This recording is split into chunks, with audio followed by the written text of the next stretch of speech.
two-time NCAA finalist, three-time All-American at PSU. Nobuo, you had a pretty heartbreaking loss this year in the finals at NCAAs. Bring us back to that day and your emotions going into your second national championships finals bout, your senior season. Right, so the goal there was really just, my initial goal is just to sort of bring as many victories as I could for the team. And then my individual title was sort of a secondary goal, but I definitely really wanted to win it, and it just didn't happen the way I wanted to. I didn't win it then, but it was a really long day, so it was really, really tough. But I mean, it was still, at least I was able to become an All-American even in my last year, so it wasn't that bad.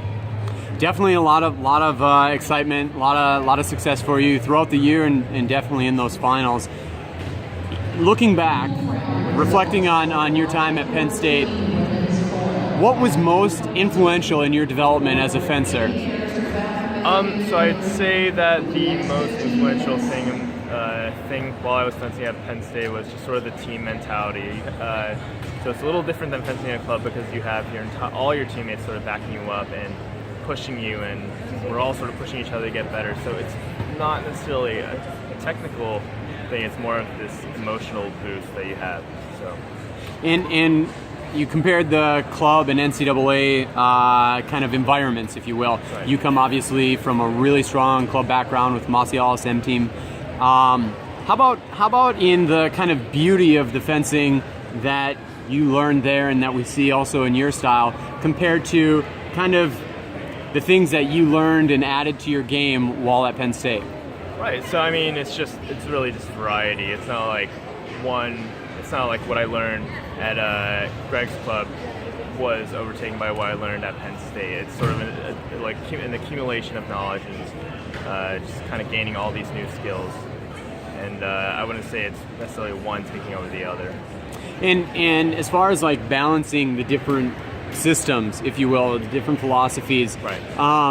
What do you feel kind of came through most in your fencing as far as your attacks, maybe your tempo, your distance, whatever it was, kind of graduating, if you will, from the high school level and obviously the cadet and junior circuits to being at Penn State, fencing NCAAs, and ultimately the senior circuit? Right, so the really big sort of thing that developed throughout the years is just being able to analyze my opponents. At the younger sort of youth levels, it is important, but it's not necessarily as crucial as it is as you're getting older and older and fencing in these sort of World Cups with more experienced fencers. So a lot of it is just sort of being able to be very malleable and be able to adapt to your opponents. So I'd say that was a really big thing. Talking about analyzing opponents, you now graduating from Penn State, we have to ask, where's your focus going to be? What can we expect from Nobuo Bravo fencing going forward? Right, so at the moment I'm going to be taking a break from fencing, and I want to focus on my career. So maybe I'll come back, but I'm not really sure right now. Right now my focus is just sort of my work. And what did you study? I study political science. So what type of work are you kind of looking for any Nobuo fans, or? I think eventually I want to work in sort of global marketing, that type of thing. But at the moment I'm going to be working domestically. Okay, trying to look at policy related stuff, or? Not necessarily. I did study political science, but I'm actually more focused on business sort of spectrum of things. But poli sci is a very sort of versatile major, so you can take a lot of different routes from there. So. All right, Nobuo, in closing, bringing it back to fencing, as mentioned, you fencing out of M Team and the Macialis Foundation. Right now, you got three guys, James Andrew Davis, Alexander Macialis, Garrick Meinhardt, all going to the games, all ranked in the top 16. Right. What are you most excited to watch in those fencers and in Team USA going into Rio? So I think what's really just so exciting about those three is just that any of them can win, and we know any of them can win, and so that's what makes it so exciting.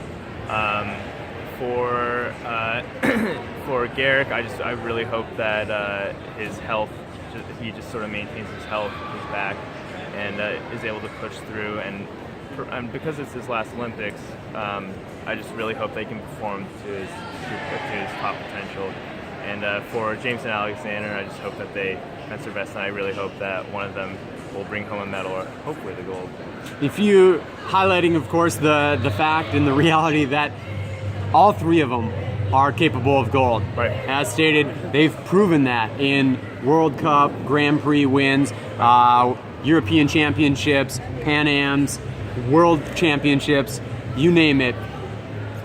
For you, as a developing fencer, training in the same club environment, same coach, day after day, seeing them, also Sabrina Masialis, how did that shape you as a fencer to ultimately have kind of that same level of success in the NCAAs? Right, well, I think the really big thing for me was that, like, they're better fencers and more seasoned than me, so for me, like, I would lose to them a lot in practice, so I was able to learn my flaws because they were a lot better at analyzing my flaws and sort of teach them out. So they're able to learn a lot faster just by fencing them. All right, Nobuo. Well, that learning curve was clear in the success you brought to Penn State. Thank you. Best wishes going forward. Thanks so much.